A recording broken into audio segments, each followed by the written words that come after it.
আসসালামু আলাইকুম সম্মানিত খামারি ভাইয়েরা, আশা করছি সকলে ভালো এবং সুস্থ আছে। দর্শক, এখন যে আপনি মাছটি দেখতে পাচ্ছেন এগুলো হচ্ছে দেশি শোল মাছের পোনা। এগুলো সবচেয়ে উন্নত মাছ এবং অনেক চাষি ভাইরা এই মাছটি চাষ করছে। এক সময় এই শোল মাছগুলো প্রাকৃতিক জলাশয়ে যেমন খাল, বিল, নদী, নালা, হাওর অঞ্চলে পাওয়া যেত, কিন্তু কালের বিবর্তিতে এই মাছগুলো এখন বিলুপ্তির পথে। আমরা মৎস্য গবেষণা কৃত্রিম প্রজননের মাধ্যমে এই মাছগুলো এখন উৎপাদিত করে সারা বাংলাদেশে ডেলিভারি দিচ্ছি। এখন এই মাছগুলো পুকুরে চাষ করা যায়।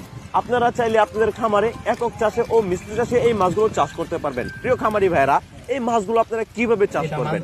এই মাছগুলো দুটো ধরনের খাবার খায়, যেমন শুটকি খায়, শুটকির গুঁড়া খায়, তারপর তো মাছ খায়, মাছের পোনা খায়।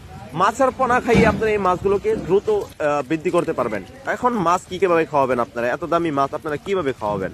প্রথমত হচ্ছে দেশি তেলাপিয়া, যেগুলো অধিক বাচ্চা দিয়ে থাকে। আমরা দুটো তেলাপিয়া চিনি, মনুসেক্স তেলাপিয়া, অন্যান্য যে কোম্পানির তেলাপিয়া গুলো রয়েছে সেগুলো বাচ্চা দেয় না। এবং আমরা জানি দেশি তেলাপিয়া অধিক বাচ্চা দিয়ে থাকে। সেই ক্ষেত্রে আপনারা দেশি তেলাপিয়া মাছ এর সাথে ছেড়ে দিতে পারেন। এই মাছগুলো যখন বড় হতে থাকবে, দেশি তেলাপিয়া তার সাথে দ্রুত বড় হবে এবং মাসে 2 বার বাচ্চা দিবে।